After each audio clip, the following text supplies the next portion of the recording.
All right. Hello, hello. Sergio, Walter, thanks for joining me. Should be a fun conversation. I'm excited to get to come up here and talk a bit about USDG, the global dollar network as well. And I think I'm going to start simple. This thing kind of came out, and I looked into it for a moment and was like, oh, cool, like Robinhood is doing some stablecoin thing. And there's this global dollar network with a bunch of other participants in it as well. But it's not entirely clear to me like what partnership in this global dollar network alliance means. So can you just say a little bit about what USDG is, what the global dollar network is, and specifically what it means to be a partner in all of this? Yeah, happy to take that. It's great to be here, Jack. The Global Dollar Network is an open network of partners that are using and distributing and holding global dollar, or USDG. USDG is a global, regulated US dollar-backed stablecoin. And the reason members are joining into this open network is because once you become a partner in the network, you're able to get rewards based on how much you contribute to growing the network of stablecoins. And this really turns the kind of legacy models of stablecoins today on its head, where in the past, the issuer and maybe one partner, or a couple partners at most, are sharing all of the economics that come from the reserves. In this model, 95% plus are going back out to the network of partners that are growing the asset. So when you see Paxos, Anchorage Digital, Robinhood, Kraken, like, does this mean that they're agreeing to prioritize use of USDG? Like, what is their commitment, I guess, to this project as being part of the alliance? Well, there's no requirement that a member now kind of doesn't use another stablecoin or does a specific thing with this stablecoin. Again, it's an open network, so anyone can come and join the network, and that gives you the rights to be able to participate in all of the economics. There are different types of reasons that different players are joining the network. We're at dozens of members now, and so that's growing really quickly, from small startups to kind of large-scale tier one players in the crypto industry and globally in payments and other financial services. And some of those are coming in and saying, hey, we really can't tolerate the USDC, USDT model anymore, and so we're going to force like a kind of big conversion or a big drive on our platform, really swapping out assets or the activity of former stablecoins with USDG. Others come in and they're going to list it alongside and use it alongside other assets, and they're going to reap the rewards of USDG, and they're going to reap nothing of the rewards of USDC and USDT from a commercial standpoint. I don't know, one of our partners in this can maybe speak how they're doing it. We went straight into the topic. I think it's important to contextualize and understand why we're here. First of all, it has been 4 really boring years in stablecoin before now, and the fact that the regulatory situation is unlocking with the new administration is everything. Not only in the US, but also in other regions and jurisdictions that are just looking at the Genius bill and just waiting to match or align, or in any case follow suit. Hong Kong this week, by the way. So now things are changing, and we're switching from a first era of stablecoins to a second era of stablecoins, where the dynamics no longer depend simply on some native DeFi and pure crypto growth that is purely anchored on hedging volatility and bit of store of value on chain, but we are enabling hundreds, thousands of institutions that bring $1 billion or $10 billion each to transact on chain. So it's orders of magnitude bigger what's going to happen. And the reason why we can do that is that stablecoins are evolving from receiving inbound interest to having to figure out a distribution strategy. Circle and Tether are the incumbents. They did a good job in what they did. Specifically, Tether has focused on the ground distribution with a very clear plan, an intentional go-to-market. We at Global Dollar have an equally intentional go-to-market that understands that the next phase of stablecoins is about enabling the enterprise, the institutions that come on chain, that bring those trillions of dollars of M2 money supply on chain, and giving them a way to do it not only safely with a regulated environment, but also they can reap the rewards. Basically, an institution that comes on chain today has two choices, or three choices. Use an existing stablecoins, but then you're not really winning. You're just letting someone else eat your lunch. Or you can issue your own stablecoin. We've seen examples of corporations that have issued their own stablecoin. It's hard. It's really hard. First, because you have two strong incumbents. Second, because you have convinced other incoming institutions to let you eat their lunch. Or you can join an alliance-based initiative where you don't have to do the hard work of distribution and the hard work of issuance. Thanks, Paxos, by the way, for being an awesome issuer on the block for quite some time. But you reap the rewards. And you can still collect all those downstream, years-long, long-term, long-tail, profitable rewards of being an issuer. So when those tokens start circulating in the tune of trillions, downstream in millions of wallets, from a mom-and-pop shop in Nigeria to an account at JP Morgan, that's where you really, as a stablecoin issuer, win.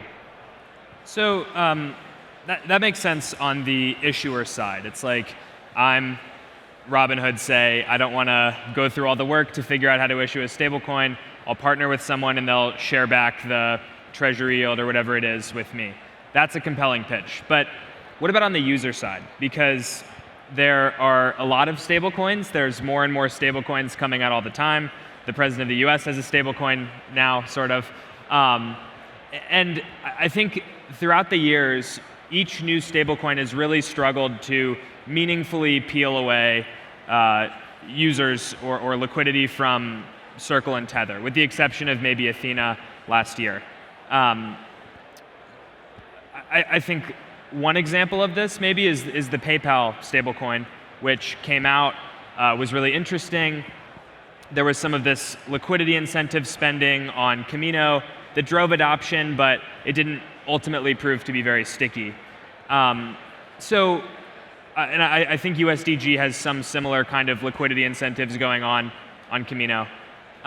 So is that the whole ballgame? Is that how you drive adoption on the user side, is with offering some kind of additional yield, some liquidity incentives, or is there a different way that you can actually convince users to switch away from Circle and Tether? Yeah, well, I think there's one, there's one other stablecoin, of course, that like really competed for a lot of their market cap, which was Binance Dollar BUSD, which Paxos issued and was quickly approaching Circle and Tether. And then, of course, our friends at the last SEC administration, shut that down.